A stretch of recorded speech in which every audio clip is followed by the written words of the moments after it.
তৃতীয়বারের জন্য মুখ্যমন্ত্রী হিসেবে 5ই মে শপথ নেওয়ার পর আর দিল্লি যাননি মমতা বন্দ্যোপাধ্যায়। এদিন বৈঠকে আগামী 25শে জুলাই তিনি দিল্লি যাবেন বলেও জানিয়েছেন। সেই সফরে সময় পেলে তিনি প্রধানমন্ত্রী নরেন্দ্র মোদীর সঙ্গেও দেখা করবেন বলে বৃহস্পতিবার সাংবাদিক বৈঠকে জানিয়েছেন মমতা।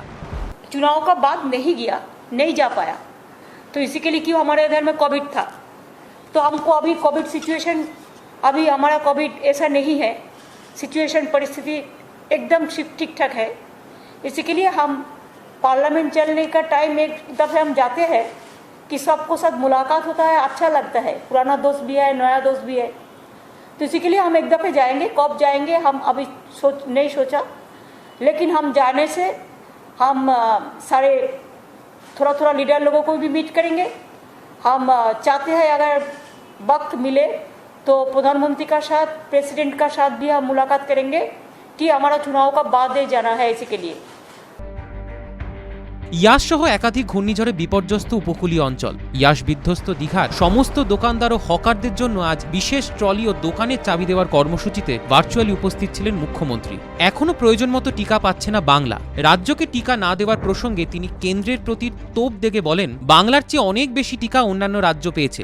জনসংখ্যা অনুযায়ী 14 কোটি টিকা দরকার। কোটি পেয়েছি আমি 2.12 crore, তাহলে 14 কোটি লোককে দিতে আমি ডেলি কিন্তু আমার ক্যাপাসিটি আছে, আমি 10 লাখ লোককে দিতে পারি।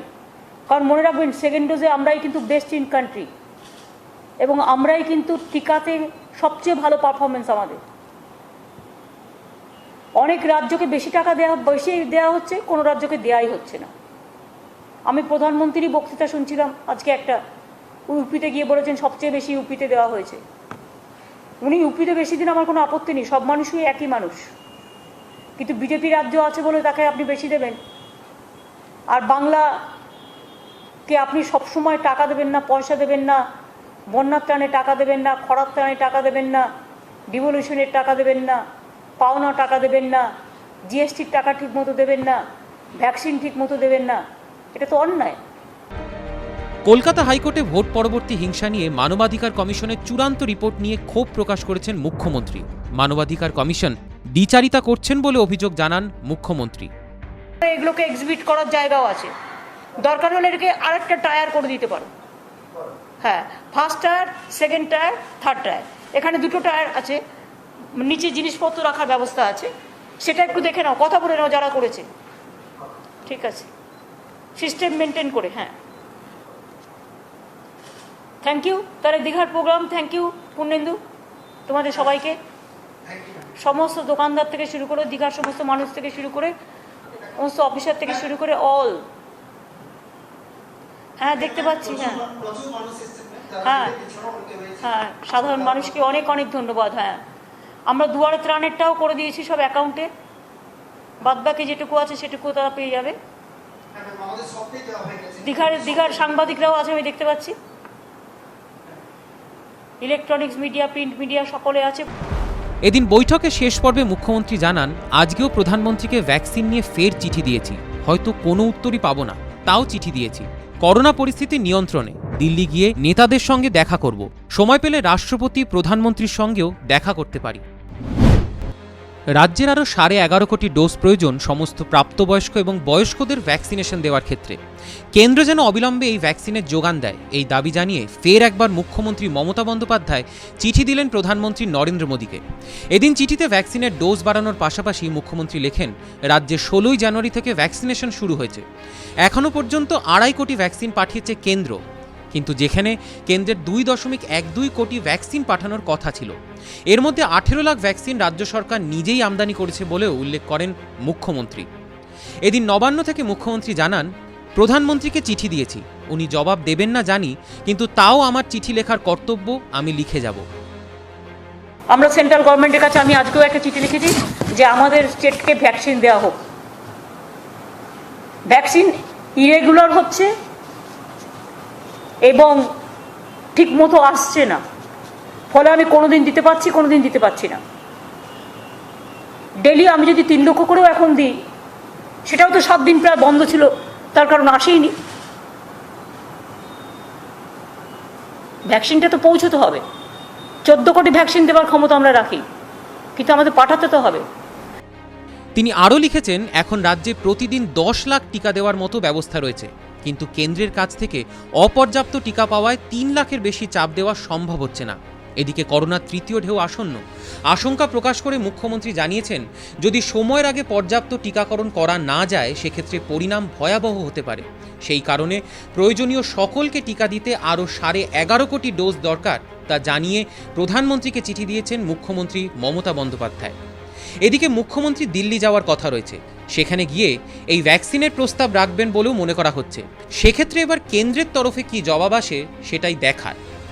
ভোট পরবর্তী হিংসা মামলায় হাইকোর্টে চূড়ান্ত রিপোর্ট পেশ করেছে জাতীয় মানবাধিকার কমিশন। রিপোর্টে স্বাধীন তদন্তকারী সংস্থাকে দিয়ে ভোট পরবর্তী হিংসার তদন্ত করানোর সুপারিশ করেছে কমিশন। এই মামলায় সিবিআই তদন্তের দাবি জানানো হয়েছে। একই সঙ্গে রাজ্যের বাইরে ট্রায়ালের জন্য জানিয়েছে কমিশন। রবীন্দ্রনাথ ঠাকুরের কবিতার লাইন উল্লেখ করা হয়েছে এই রিপোর্টে, চিত্ত যেথা ভয়শূন্য উচ্চ যেথা শির। কমিশনের অভিযোগ, 2রা মে ফল ঘোষণার পর থেকেই এ রাজ্যে ঘরছাড়া হয়েছেন হাজার হাজার মানুষ। রবীন্দ্রনাথের মাটিতে ধর্ষণের মতো ঘটনা ঘটেছে, শেষ 2 মাসে প্রাণ গিয়েছে বহু মানুষের। কমিশনের তরফে আরও জানানো হয়েছে, বিধানসভার ফল ঘোষণার পর থেকে এ রাজ্যে এমন বহু ঘটনা ঘটেছে যা এই মাটির সম্মান নষ্ট করেছে। কমিশন জানিয়েছে, অপরাধীদের গ্রেপ্তার না করা একটা ভয়ঙ্কর প্রবণতা যা অন্য রাজ্যে ছড়িয়ে পড়বে। গণতন্ত্রের কফিনে শেষ পেরেক পুঁতবে, এটা আমাদের দেশের 100 কোটি মানুষ দেখছেন। রাজ্যের বিভিন্ন প্রান্তে ভোট পরবর্তী হিংসার এলাকাগুলি সম্প্রতি ঘুরে দেখছিলেন জাতীয় মানবাধিকার কমিশনের একটি দল। প্রসঙ্গত, রাজ্যে ভোট পরবর্তী হিংসা নিয়ে বারবার সরব হয়েছে বিজেপি। ভোট পরবর্তী হিংসা নিয়ে দিল্লি সফরে গিয়ে রাষ্ট্রপতি, প্রধানমন্ত্রী ও স্বরাষ্ট্রমন্ত্রীর সাথেও বৈঠক করেছেন রাজ্যপাল।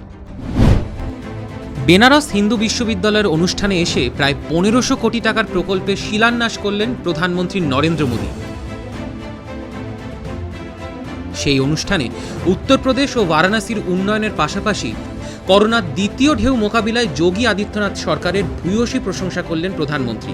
তিনি বললেন, সম্পূর্ণ শক্তি দিয়ে কিভাবে করোনাকে মোকাবিলা করতে হয় তা কাশী দেখিয়ে দিয়েছে। উত্তরপ্রদেশ যেভাবে করোনার দ্বিতীয় ঢেউ সামলেছে তা অভূতপূর্ব। সবথেকে বেশি টিকাকরণ সম্ভব হয়েছে উত্তরপ্রদেশে, যা ভবিষ্যতে আরও কাজে লাগবে।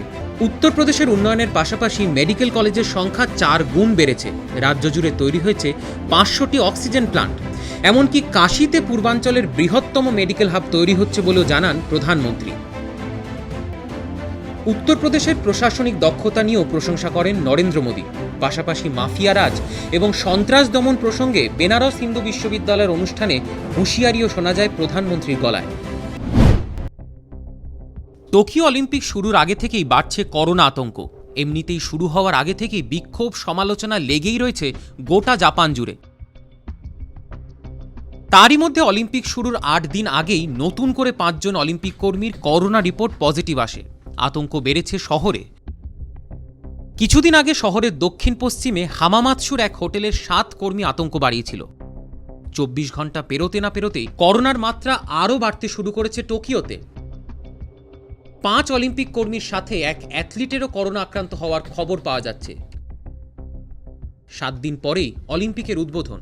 তার আগে এই ঘটনা রীতিমতো চাপে ফেলে দিয়েছে আয়োজকদের। অলিম্পিকের জন্য বায়ো বাবেল তৈরি করেছে আয়োজকরা। রাশিয়ার রাগবি টিম জাপানে পৌঁছে মুনাকাতা শহরে রয়েছে। সেখানে পৌঁছানোর পর কোভিড টেস্ট করানো হয়েছে প্রত্যেকের। তারপরই এক সাপোর্ট স্টাফের করোনা রিপোর্ট পজিটিভ এসেছে। তাকে হাসপাতালে পাঠানোর পাশাপাশি পুরো টিমকেই বাধ্যতামূলক কোয়ারেন্টাইনে পাঠানো হয়েছে। ওই সাপোর্ট স্টাফকে ভর্তি করা হয়েছে হাসপাতালে। জুলাই মাসের 1 তারিখ থেকে অলিম্পিকের জন্য অ্যাথলিটরা টোকিওতে পৌঁছতে শুরু করে দিয়েছেন। প্রায় 8000 অ্যাথলিট, কোচ, কর্তা এবং কর্মীরা পৌঁছেছেন সেখানে। 13 থেকে 14 জুলাইয়ের মধ্যে 6 জন করোনায় আক্রান্ত। অলিম্পিক কমিটির তরফে বলা হয়েছে, আক্রান্তরা কেউই অন্যদের সংস্পর্শে আসেননি, ফলে করোনা নিয়ে আতঙ্কের কোনো সম্ভাবনা নেই। তাতেও কমছে না চাপ। কঠিন পরিস্থিতি কিভাবে সামলানো হবে তা নিয়ে আয়োজকদের তরফে বিস্তারিত ব্যাখ্যা করা হয়েছে। টোকিওতে পুরো অলিম্পিক জুড়েই লকডাউন চলবে। দর্শকহীন স্টেডিয়ামে খেলা হবে। পাশাপাশি উদ্বোধনী অনুষ্ঠানেও ঝুঁকিহীন করার জন্য অতিথি আমন্ত্রণের ক্ষেত্রে থাকছে নানা বিধিনিষেধ। অতিথির সংখ্যা 1000-এ কমিয়ে আনা হয়েছে, যাতে কোনো রকম সমস্যায় পড়তে না হয়।